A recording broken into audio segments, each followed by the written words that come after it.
Today I want to talk to you about the messy practice of fun and why I believe it's important for the future of work. This is the paint experiment. It's really simple. I generally get my daughters and her friends. It involves paint, canvas, and no rules. And pretty predictably, they move from the canvas that I've given them to a larger canvas. And in this case, it's the driveway. And then also pretty predictably, they move to their bodies. And as I've run this experiment a couple of times, it gets really messy. Let me just preface it by that. But it becomes predictable, and it's really interesting to see the children playing and experiencing their pure joy, and it's chaotic. And as a parent, I go through all of these emotions, and I realize that this experiment is not about the children. It's really about the adults that are surrounding the children. It's about the range of emotions that come. So generally, I get parents who are wildly enthusiastic because they realize that there's this unconstrained freedom that their children are experiencing, and that they themselves know that those experiences get few and far between as you get older. And on the other side, I've had parents who have been wildly upset with me. And I don't fall for that because they're thinking about the consequences. They're thinking about 2 steps ahead. Like, wow, that paint really costed a whole lot of money. Is it going to be worth it? How much time is it going to take to clean up the mess? And now, I have to clean up the mess here. I have to clean up my children. And this is just like creating more work. And who wants more work? But sometimes the outcome is very interesting and very unexpected. When I look at this picture of my daughter and her friend's feet, I see the future of running shoes. And I get blown away. It was never expected. We just couldn't have predicted that the messiness and chaos could have brought this. But it's a patient, thing. You have to be patient through it.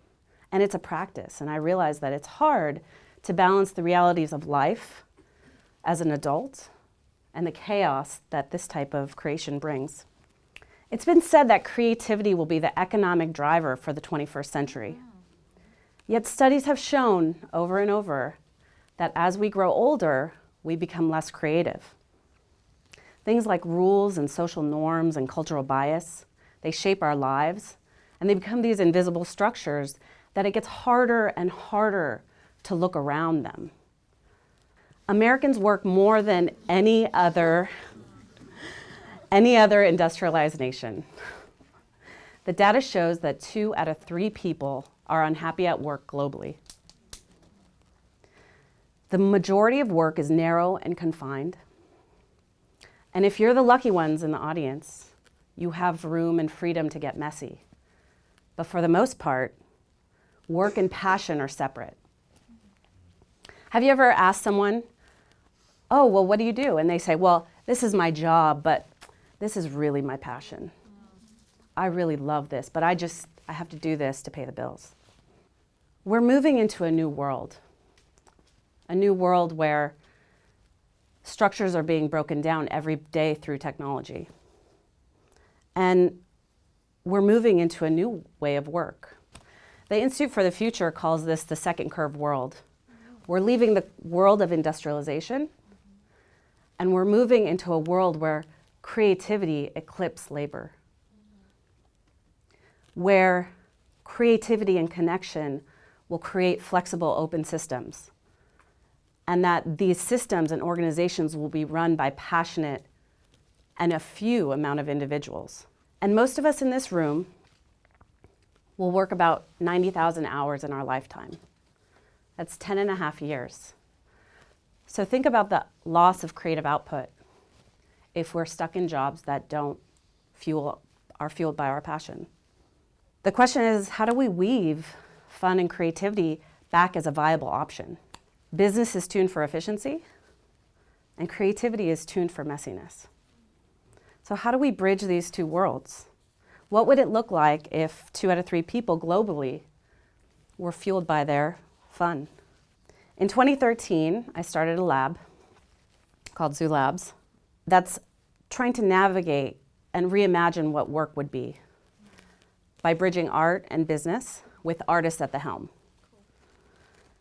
And I gotta tell you, it's a messy process. We always say that we don't know the answers. That's why we're a lab, and that's why we're experimenting. But we do know that what fuels the engine of our ecosystem is fun and passion. And if an artist doesn't feel like they're fueled by fun and passion, they will never go down that road, and it will never work. And we know that art and business are two things that people say don't belong together. A lot of people say, well, artists should stay over here and focus on their art, and business should think about how to make it efficient and distribute it. But artists have a vision of how that wants to be distributed. And so we kind of investigate what that looks like. But messiness is a practice. Through our experiments, we've realized that fun and risk and support all live near each other. That you have to have support in order to take the big risks. We're talking about artists whose livelihoods are at stake. So even though they're inherently risk-taking, they have built careers for themselves that they can't just throw away with one risk. So we have to inherently build these small risks in.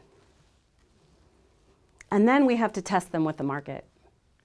We have to test them at 2 points. We have to test them with the artist. Is this true to your vision? Can you continually go after this? And if it's yes, let's test it with the market and validate it and see if people find value in this. And messiness is raw. It's uninhibited, it's chaotic. It's the beginning of orienting your creative output. It's the start. And we create a safe space to do that. And sometimes there's downsides to messiness. People get in their creative loops. They get lost. We have no windows. So you don't even know what time of day it is in these studios. And that's why it's important to have a team, to have mentors and advisors to shape your ideas and your techniques. But it's a practice. And we give permission to experiment and run with ideas. So Zoo Labs has 3 professional recording studios. And you would think that you wouldn't take an instrument outside of the studio to record. But in this instance, this artist was really asking the question, what would the trombone sound like in the hallway? What would it sound like in the kitchen? What would it sound like in the warehouse? And what acoustic imperfections can we weave into our sounds to get this very raw, very transparent, very vulnerable sound? And we push artists to their biggest risk. We ask tough questions like, what's the scariest thing you can tackle right now? And why is it important for you to do that? And why is it important for other people to experience it? What are you not seeing? What are your invisible constraints? Where do you really want to go? And what's in your way? In this instance, Pistachio had this whole science fiction, sci-fi origin story that they were from the world of Pistachion. But then they would go on stage and they wouldn't play as aliens. And I was like, I don't get it. So during our residency, they took a stab at it. And they created their alien costumes. And they were really nervous about it. And they got off stage and they said, wow, I really couldn't breathe. That was really hard. It was messy, but they tried it. This is Lil B, a renowned rapper from the Bay Area. During one of the Zoo Labs risk sessions, we asked him to come in and share his vulnerability with us. And then we asked him, what's the biggest dragon that you can slay? And how can you do that with support? We had 4 other artists come in, and we said, you have all this support, slay your biggest dragon. And here's what happened.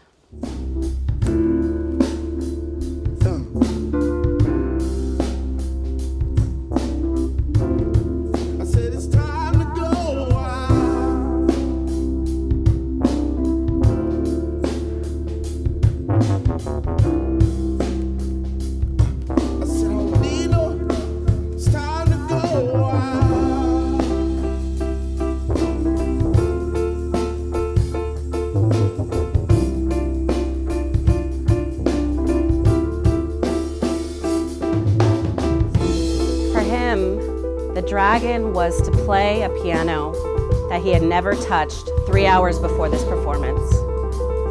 He learned 3 chords, wrote a song, and sang with the instrument. He had never done it before.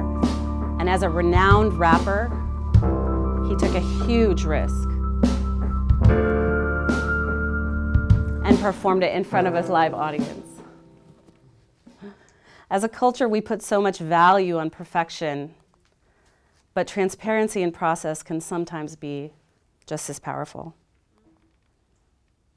There's a value in rawness. It's easy to overlook the difficulty of getting to your creative process on the road. But if you explore the messiness, then it can orient you on your road. And your messiness may not look like paint splattering. It may not look like recording musical instruments, but it can orient you. And the potential output will be very interesting. And the end results can be far-reaching. It can have rippling effects, and it can change invisible and physical structures around us. And perhaps it can prepare our culture for the second curve world. And I invite you to get messy. Thank you.